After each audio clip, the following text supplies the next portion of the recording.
The Boeing 787, sold as a Dreamliner. An all-new airplane in a once-in-a-decade, if not once-in-a-generation, achievement of human ingenuity. For airlines, it's cheap to fly.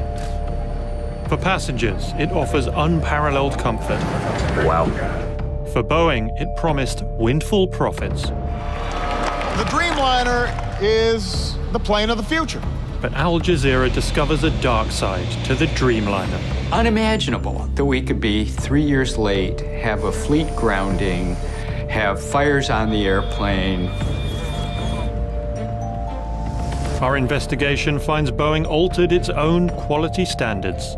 They're shortchanging the engineering process to meet a schedule.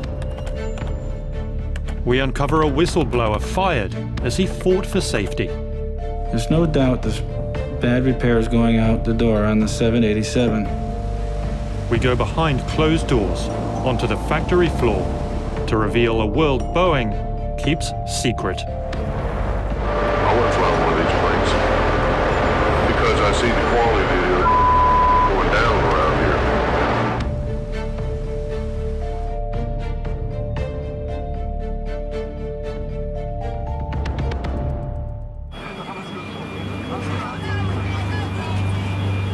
January 16th, 2013, Takamatsu, Japan.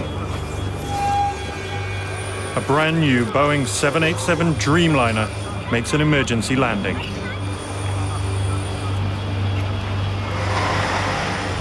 Passengers knew the plane was in trouble. で同時に、外を見てみるとエンジンあたりから白い煙が見えたんで、もう思ったんですけど、非常にプラスチックの焼ける強い匂いが、漂ってきて、このまま墜落してしまうのかなとも一瞬は思いましたが。実際に見ますと、青いボックスが、膨張した形で見分しました。The blue box was one of the Dreamliner's 2 lithium-ion batteries, the most powerful and risky ever permitted on a commercial aircraft. It's just the latest in a string of embarrassments for Boeing's state-of-the-art aircraft. 9 days earlier, a Dreamliner battery had caught fire in Boston, Massachusetts. 2 battery failures in less than 2 weeks. Japanese carriers, all Nippon Airways and Japan Airlines, have grounded their fleets of Boeing 787 Dreamliners. Japan Airlines and ANA had been the first to fly the Dreamliner. Now they became the first to cancel all flights. Breaking news. The United States Federal Aviation Authority... Within 24 hours, the US safety regulator, the Federal Aviation Administration, grounded the 787. All 50 of the new Boeing 787 Dreamliners have now been grounded. The rest of the world followed. No Boeing fleet had ever been forced from service. But on January 17th, 2013, the dream was over.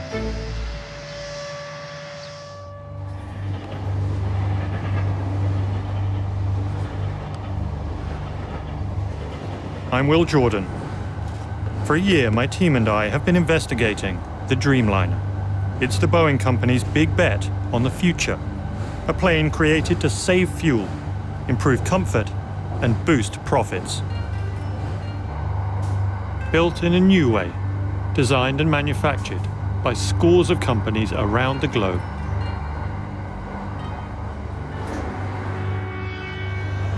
The company that makes the battery is GS Yuasa, based in Kyoto.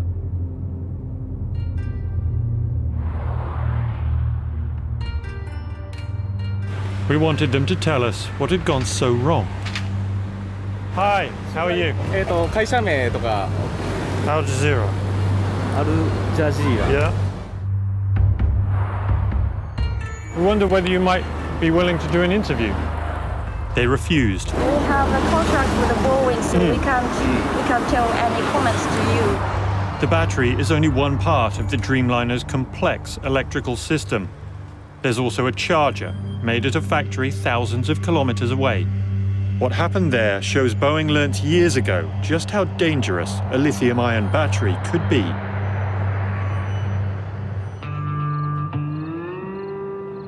In Tucson, Arizona, we tracked down Michael Leon, an electrical technician.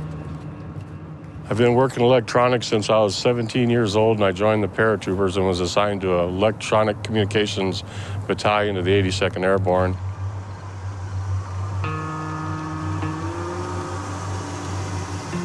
Yeah, this is the first time I've been here since 2007.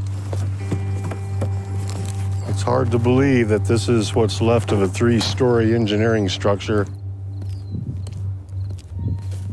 On a November morning in 2006, Leon and dozens of other workers clocked in at Securaplane, the company that makes the battery charger. And I started a pot of coffee, then I went into my lab and started working on my battery charging unit. And then it happened. And there was a very loud explosion. And all of a sudden, I was lying on the floor, and there it was, coming out the side of this battery. It was about that big, and it wasn't like fire. It looked like a jet afterburner, like jet exhaust. The prototype battery Securaplane was using to test its charger had exploded. I heard a very loud series of metallic rattling bangs. I heard kind of a shh, and just this jet of steam. The fire was literally rolling up the walls around me, and on the ceiling. I could just see it eating up all around me. I know that if that happened on board an aircraft, there would be no chance of survival.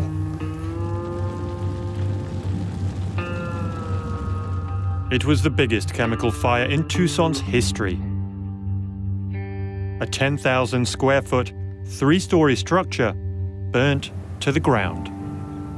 After my building burned down, after that, they realized very emphatically the danger of this chemistry.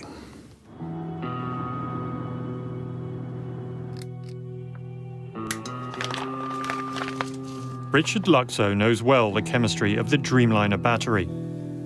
Boeing chose the most powerful there is, but also the most volatile.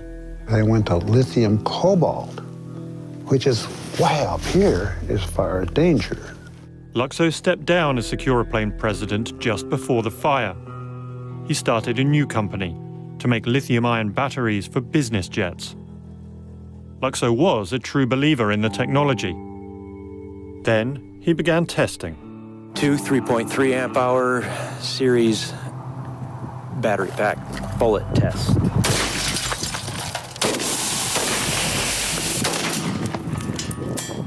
Luxo went beyond even the latest industry guidelines, going so far as to fire bullets into batteries to see if they could be made safe for military applications.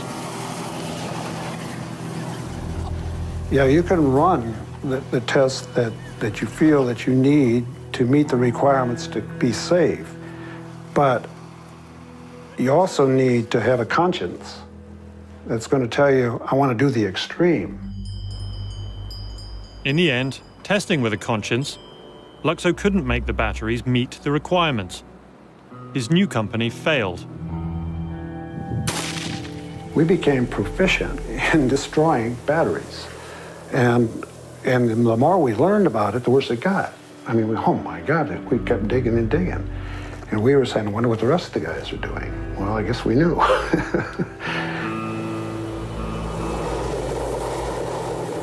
By the rest of the guys, he means Boeing. And they were testing to a weaker standard, one written by the FAA specifically for the Dreamliner.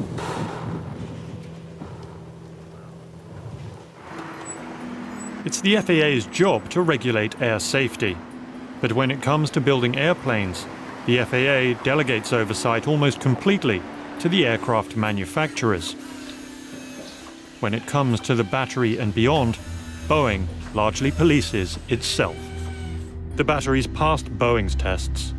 In line with the FAA rules, Boeing said the 787 batteries would virtually never catch fire on board an aircraft. Then they failed twice in just 9 days. Boeing has not uncovered the root cause of the failures. It found a workaround, a strong steel case, more insulation, and an exhaust for noxious fumes. Any fire will be impossible because there's not enough oxygen to support combustion. But several leading scientists have their doubts. I don't think it's a sufficient fix. Even inside that steel box with all of its fortifications, all the elements are still there for fire. Despite not knowing the root cause, America's safety regulator, the FAA, was satisfied. And in April 2013, the Dreamliner was back. But this story goes far beyond a burning battery. It begins at Boeing itself. This is it, the first American commercial jet capable of economical transatlantic service, the Boeing 707 Jet Clipper. Since its creation in Seattle nearly a century ago, Boeing had developed a reputation as a world-class engineering company. But in 1997, Boeing changed. It merged with competitor McDonnell Douglas. Two companies with two very different business models. The merger was all about transforming our successful culture and business model into the same business model that McDonnell Douglas had used unsuccessfully. You basically shortchange engineering, you stop doing aggressive new product developments, you run the business for cash. The new Boeing moved its headquarters from Seattle, the only home the company had ever known, to Chicago.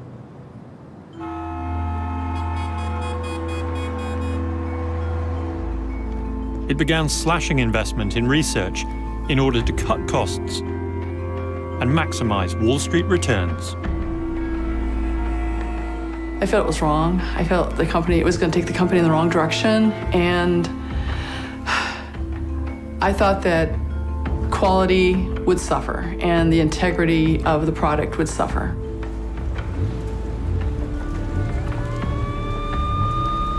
I feel that legacy and that history and that competence has been hijacked by a bunch of corporate thugs.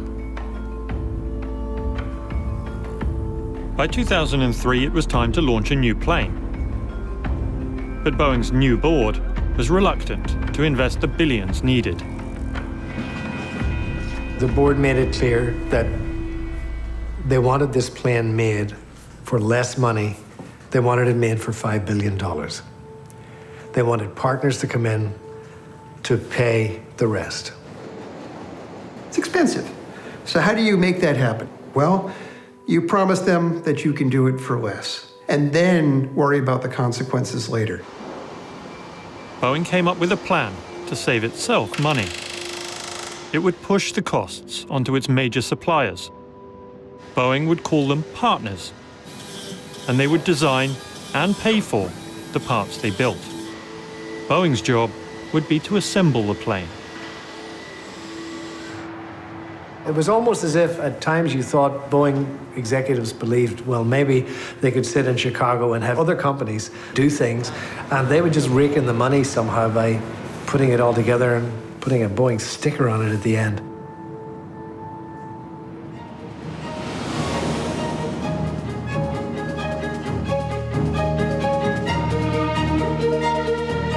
Right on schedule, Boeing rolled out the Dreamliner on Sunday, July the 8th, 2007. 787. The airlines with us today have made a big commitment to Boeing and to this airplane. So far, they have ordered 677 of them. I think in a lot of ways, July 8, 2007 was one of the more magical moments I've seen in the industry. Watching us live around the world, broadcasting, I'm told, in 45 countries in 9 languages for the premiere of this very exciting new Boeing 787 Dreamliner. We were all inside the factory with artificial lighting, big stage, Tom Brokaw, huge screens. Then they opened the doors of this giant assembly bay, and in rolls this beautiful, beautiful aircraft. And there it is sitting in the sun, and we all stream outside and we all touch it. And none of us noticed. And I'm reassured by all the executives involved that it's going to fly within 2 months. 1, 2, 3. What I realized walking around it is that you could, look up in the wheel well and you could see daylight.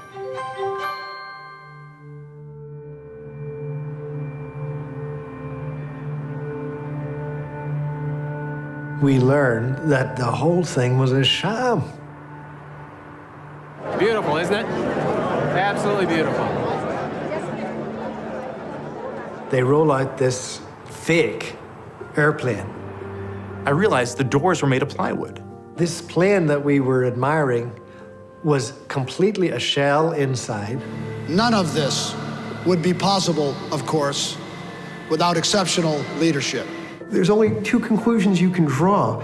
You have executives there who are either lying, in which case they're clueless because they're going to get caught in 2 months, or you have a complete disconnect between the people who are working on the plane, the engineers, and the executives who are saying this. And so to each and every member of the 787 global team, I say thank you, congratulations, and keep up the great work.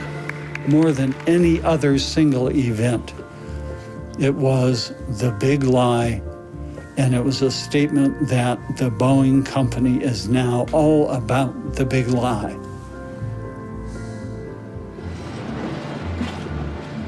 The day after the rollout, Wall Street pushed Boeing stock to a 10-year high. But it was all about to unravel, as revealed in Boeing's investor calls.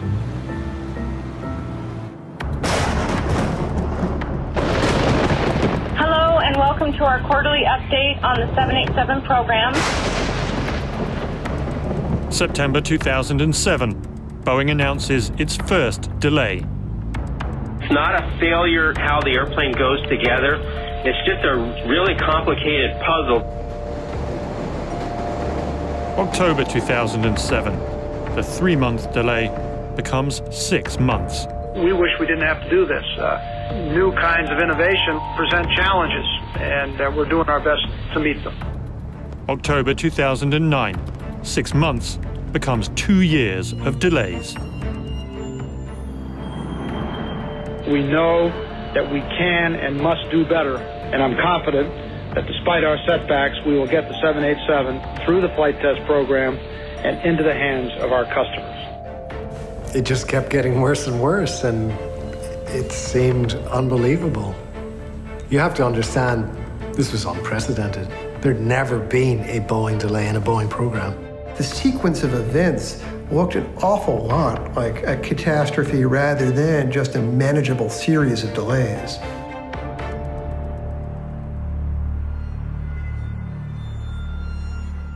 The Dreamliner business strategy was backfiring. Designed to save so much money, it was costing Boeing billions. The outsourcing plan failed very badly. All these different suppliers who were going to build these major sections couldn't actually do it.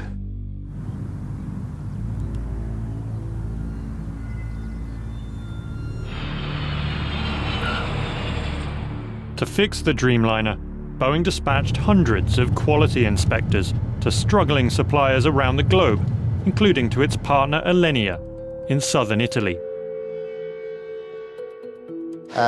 We are just working through the final part of the process. Alenia would take on the task of constructing the body of the plane, not with aluminium panels, but with composite plastic barrels. The main objective, to lose weight, saving fuel and making the 787 cheaper to run. But no one had ever made anything like this before. Not Boeing, and especially not Alenia. There is nothing comparable with that on the market. There's nothing built like this. Boeing's quality inspectors have one overriding priority: to make sure the job is done correctly. In 2009, when inspectors found flaws in parts made in this Alenia plant, they ordered work to stop.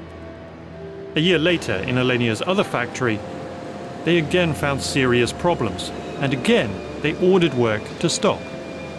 But this time, managers overruled the quality inspectors. This internal Boeing document from 2010 reveals executives ordered Alenia to continue with fabrication without delay.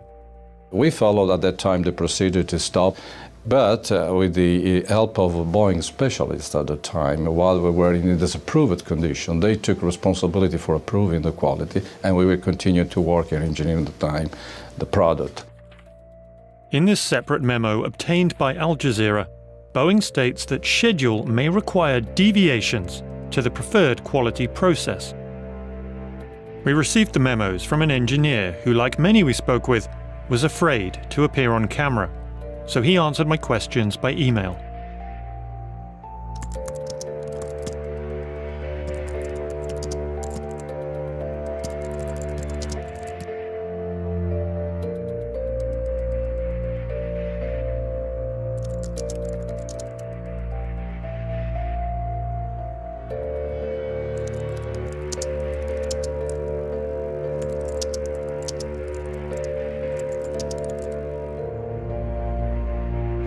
The quality engineer told us deviating from the process compromised safety. Alenia and Boeing said it did not. 6, 7, 8, 9, 10. So I brought the memo to the former president of Boeing's Engineers Union. So my name is Cynthia Cole, C-Y-N-T-H-I-A, last name C-O-L-E. Cynthia Cole spent 32 years at the company, but never on the Dreamliner program. So she had never seen this memo before.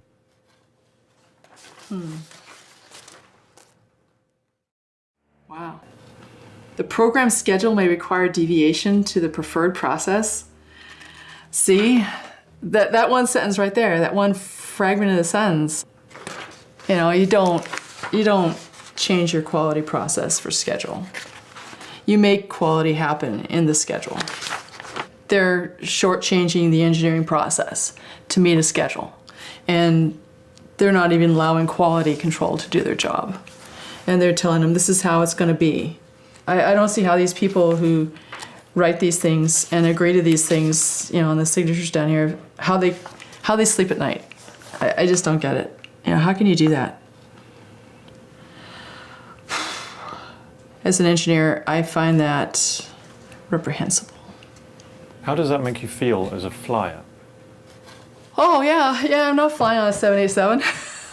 That just makes, you know, because I've been kind of avoiding flying on a 787 and seeing this, I would definitely avoid flying on a 787.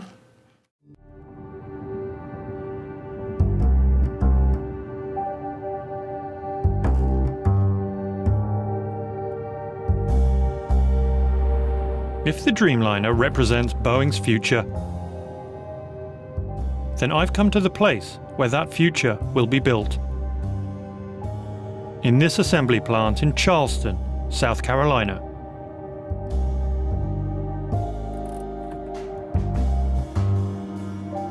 I've been called to a meeting with a man who works inside the plant.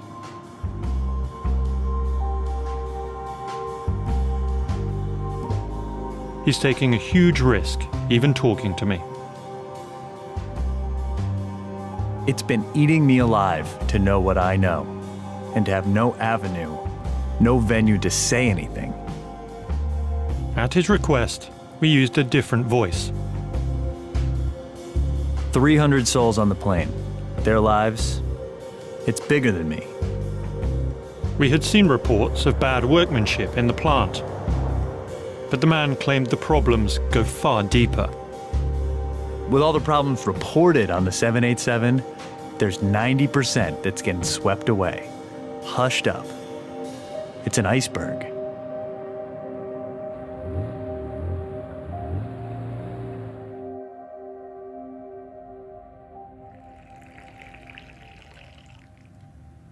The people that actually work on it are the biggest problem.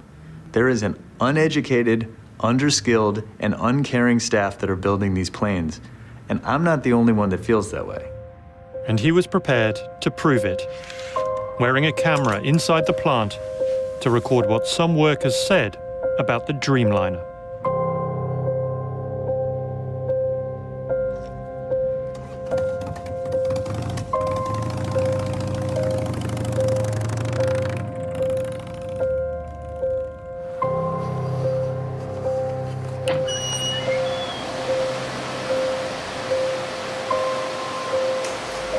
these people off the street, dude.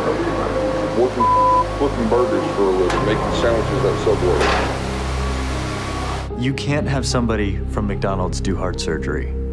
That's trusting someone with your life. That's what we're doing here. The thing about it is they don't realize the seriousness of putting something together and putting it together right, because it breaks. It can't come over the curve. It's going to come down.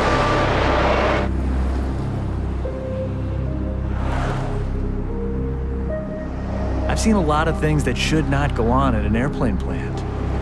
People talking about doing drugs, looking for drugs. It's all coke and painkillers and what's that other? You can get weed here. It's really good weed here. Really? Like in the plant?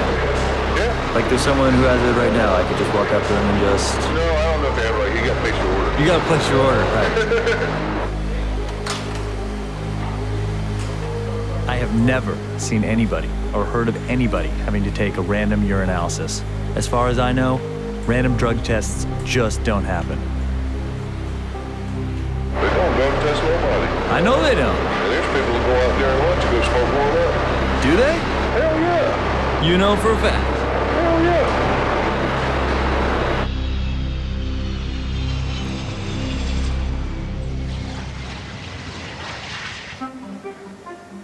When Boeing first announced the 787 back in 2003, nobody ever dreamt it would have been assembled anywhere but Washington State. The one place Boeing had always made its commercial aircraft. But new Boeing was playing by new rules, so it did something it had never done before. Auctioned off final assembly to the highest bidder. They were going to hold a competition for it. A state against state, nationwide competition where to build this plane. I ran to my editor after I put the phone down. I think it was 5 o'clock. And I said, well, you're not going to believe this. They're not necessarily going to build it here. Washington State won, but only by giving Boeing what was then a record $3 billion in tax breaks.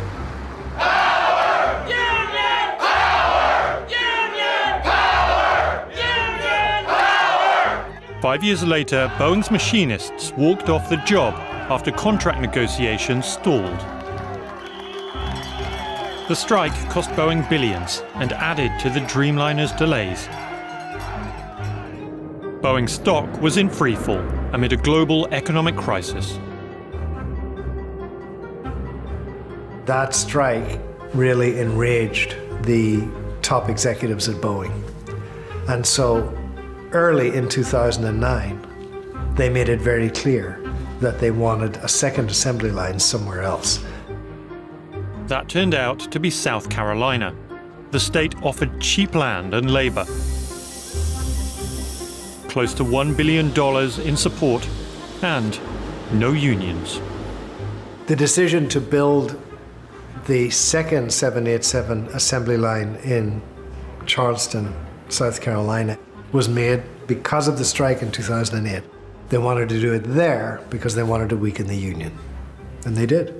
Kind of has a shameless feel to it, right? It's very manipulative and not very hometown. It's not the way you treat your people in your community, unless they're not in your community, and unless you see them as a source of gains to be extracted.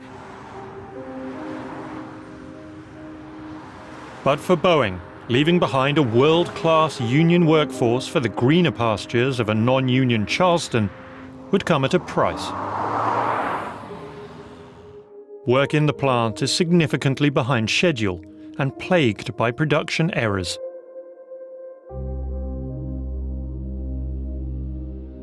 I've seen some crazy stuff, you know.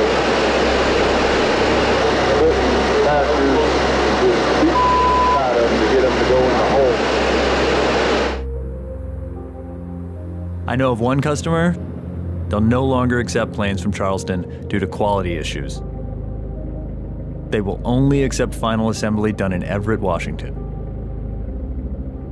Every day when you go to work, not only are you doing your job, but you're looking at the previous job to see if someone has messed something else up on that and chose not to tell anyone. That machine malfunctioning there, there's holes up, okay? They just went ahead and filled it. But I've gone ahead and told managers that, and nothing has been done. Nothing. To be sure everything is done correctly and the plane is safe, Boeing has quality assurance inspectors painstakingly check every step of the work. But in South Carolina, this inspector says he only signs off on finished jobs. Here you'll do the whole job and we just final it. You know, I'm supposed to verify, oh, you checked the hole, you did the sealant, you put in the fastener. I never saw all that. If I'm supposed to final it saying it's good. What a problem I have. You think Everett's better? I think Everett will do what's right and make the plane right. Because in the union, they have to. Here, everybody is being pushed to meet this regardless of quality.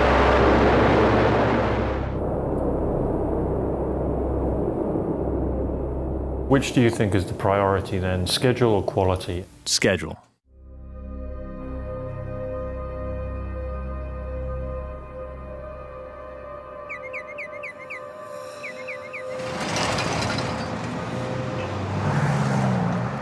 If it's a constant battle between quality and schedule, we found one casualty, hundreds of kilometers from South Carolina in Mississippi.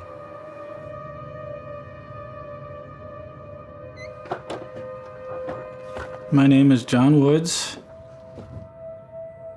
I'm an aerospace engineer. Worked for General Electric, Lockheed, Boeing.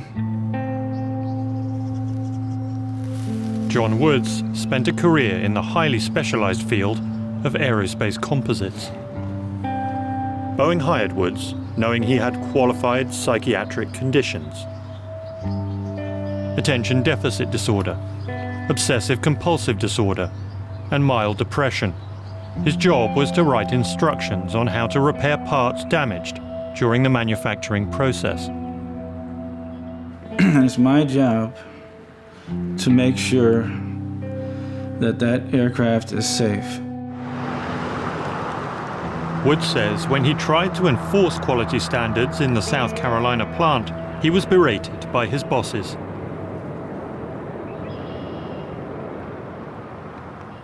In a couple of meetings, there was a group of managers screaming at me to dumb down my work instruction, saying you have to remove requirements from your work instructions. It's going to take too much time. Woods says he witnessed damaged parts being ignored, papered over, and hidden from view. There's no doubt there's bad repairs going out the door on the 787 aircraft. I am worried that sooner or later there's going to be a structural failure on the fuselage.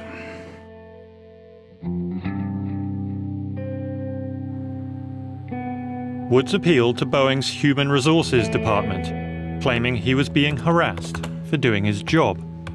Instead of coming to his defense, Boeing managers put Woods under review. Weeks later, they fired him. I'll never forget this. The day before I was terminated, I was telling my brother how proud I was to be working at Boeing. It's true. So instead of saying thanks for doing a good job, because I thought I was doing what I was supposed to be doing, I had to leave in shame, really. I was embarrassed with my own family.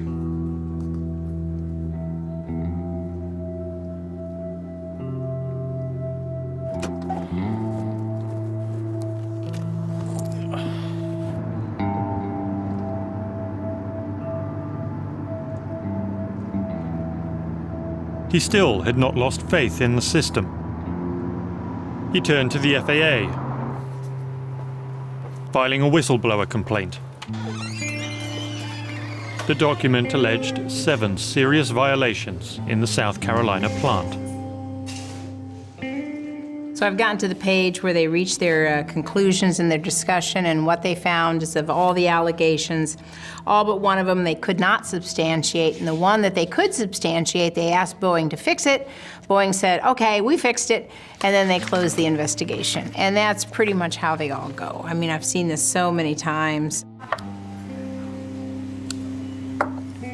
Thank you. Go ahead, take these out what you want.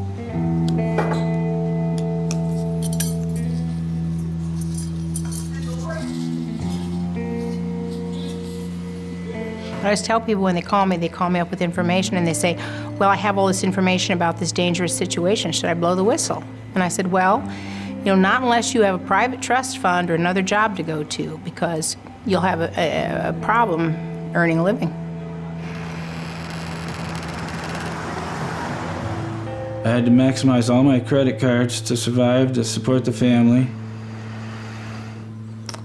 There was a lot less money for the kids, for college and everything else.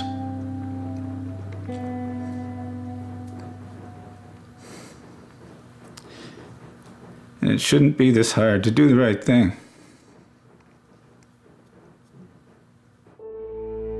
When we looked at Wood's FAA complaint, we noticed a familiar name, Ali Bahrami. He was the FAA's man in charge of the Dreamliner. In 2011, 3 years behind schedule, Boeing celebrated final approval for the 787 to fly. And it was Bahrami who signed the order. And thanks also in recognition for Ali Bahrami, manager of the FAA's transport airplane director. It was Bahrami who signed off on the Dreamliner batteries. And after 2 failed and the FAA grounded the Dreamliner, it was Bahrami who signed it back into the air. Shortly after that, he retired from the FAA. 2 weeks later, Bahrami was hired as vice president of the Aerospace Industries Association, which lobbies on behalf of Boeing. One of the first things he did was to appear before Congress to call for greater self-regulation for companies like Boeing. We urge the FAA to allow greater use of delegation, not only to take full advantage of industry expertise, but to increase the collaboration that improves aviation safety. Mr. Bahrami declined our interview request. One day you're regulating the airline, and the next day you're working for it. You can't possibly be tough on the industry that you're regulating because you'll never get that plum job after you leave. The regulators at the FAA will rarely cross Boeing. They simply won't. It's the Washington influence game, and Boeing is a master. Last year, the company had over 100 registered lobbyists. 78 of them were former government workers. 3 were former members of Congress. Boeing Chief Executive Jim McNerney is chairman of President Obama's Export Council. The president's former chief of staff came from Boeing's board, as did his second Commerce Secretary. As Secretary of State, Hillary Clinton helped broker a $3.7 billion sale of Boeing planes to a Russian airline.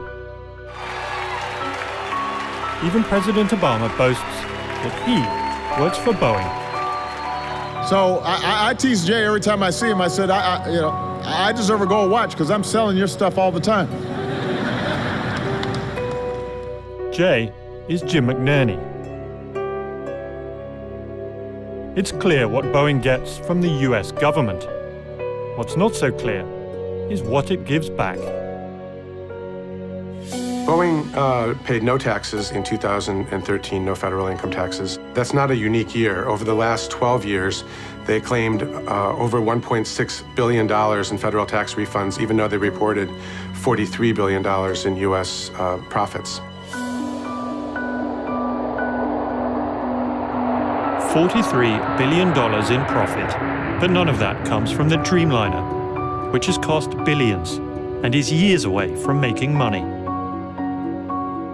All of Boeing's commercial profit comes from older aircraft. Those created prior to the Dreamliner, prior to Jim McNerney, and prior to the merger. it has been the top executives and largest stockholders who have benefited most. Boeing CEO Jim McNerney made $27.5 million in 2012. That was enough to pay the salaries of the President of the United States, the Vice President, the 15 Cabinet Secretaries, the 9 Supreme Court Justices, the 7 Joint Chiefs of Staff, and all 100 U.S. Senators. McNerney is set to retire with a pension of close to $250,000 a month. Just before Christmas 2013, Boeing demanded pension cuts from its union machinists. For Jim McNerney to be earning a pension at approximately $250,000 per month and think that it's okay for him to take my $2,200 a month pension is outrageous. It's absolutely outrageous. Back in South Carolina, our unauthorized tour with Boeing's new workforce is coming to a close. There's only one question left to ask. Would you fly on one? No. You won't fly on one. Would you fly on one of these planes? Would you fly on one of these Probably not. Would you fly on one of these? Yeah, it's sketchy. Sketchy? Nah, I probably would, but I'm having a death wish too.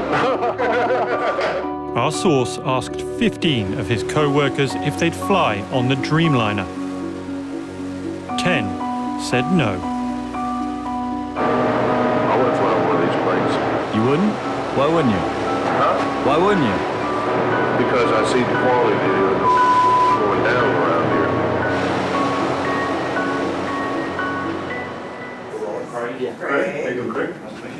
Hi, Mr. Loftus, Will Jordan. I'm sorry, Will? Will Jordan. Workers who fear to fly the plane they build. Quality process apparently loosened to speed up schedule. Workers fired after making safety allegations. We needed answers from Boeing. Right now, we're at a very exciting point in time. We have brought our production rates up to 10 airplanes a month, faster than any airplane in aviation history and to the highest level of any wide-body airplane in aviation history. There's a couple of documents I want to show you here. I showed him the documents suggesting Boeing had changed quality procedures and overruled inspectors to speed up production. Mr. Loftus was not manager of the 787 program in 2010 when the memos were written. Okay, I'm not familiar with this document. But... Former Boeing engineers have told us that these represent Boeing essentially putting schedule ahead of quality, shortchanging the engineering process to meet a schedule. Is that something you recognize? The number one focus that we have at Boeing is ensuring that the continued safe airworthiness of an airplane, the integrity of the airplane, and the quality of the airplane going out. We've also heard directly from workers inside your South Carolina plant. They paint a grim picture, really, of things there. They say the workforce isn't up to the job. I'm extremely confident in the quality of the workforce in Boeing, South Carolina. The Boeing workers at South Carolina don't share that confidence. Here's what some of them said. Guys, Here. Guys, I'm going to just call up to hold here for a second. Can you turn the camera off for a second? Why would we need to turn the camera off? What's the problem? And then Boeing's communications director stopped the interview. So who are these employees that you're speaking to in South Carolina that are making these points? Obviously I can't tell you who the employees are, but they are Boeing workers who assemble the planes that you build. Well, I'm not sure it's appropriate here and now. Well, I'm assuming the buck stops with the Boeing commercial airplanes management, and so the most senior managers are the ones to answer this. We're here with the head of the 787 program, and we have these things that you need to hear and you need to provide a response to. We have not had a chance to review this or craft a proper response. Larry, you're tired. Larry, would you like to step out for a second? Okay. But as I do, I have the highest degree of confidence in the production system we have with the employees we have at the Boeing company and our supply chain. Okay, thanks.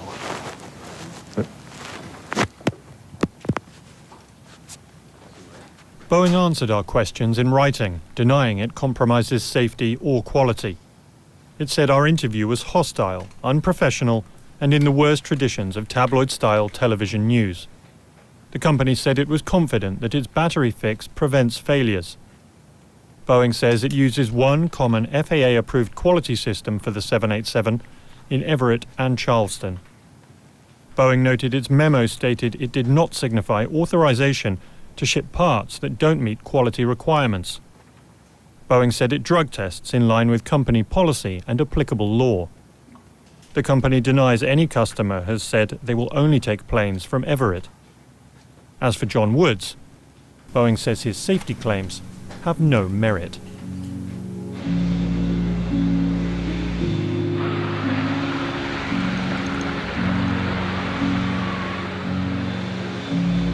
Toronto, May 18, 2014. Air Canada celebrates the delivery of its first 787. This is the modern marketing reality of the Dreamliner. Today represents a huge milestone for Air Canada. We've been waiting a long time for this airplane. It's going to allow us to grow in unprecedented ways. Because when you were eating before, where'd you put your iPad? I think our passengers are going to be very receptive of some of the new amenities. So I just want to see how far it goes back. The windows are huge. We were just excited because we really genuinely love this aircraft. And Thank you. Anything else you want to add, or any other story? No, we're very, very happy. Yeah. From a seating point of view, how is it different? Are there more restrooms? But is there another reality? One revealed by a burning battery, by the words of the workers who build the planes. We're not building them to fly, we're building them to sell, you know what I'm saying? By Boeing's apparent changes to its own quality protocol. Boeing says the 787 has no more problems than previous models. The FAA says there's never been a safer time to fly. The Dreamliner is the fastest-selling plane in the world. One day we may all find ourselves on board. When we do, we will trust Boeing has put quality first. We will trust the regulators have been rigorous. Ultimately, we will trust the plane is safe.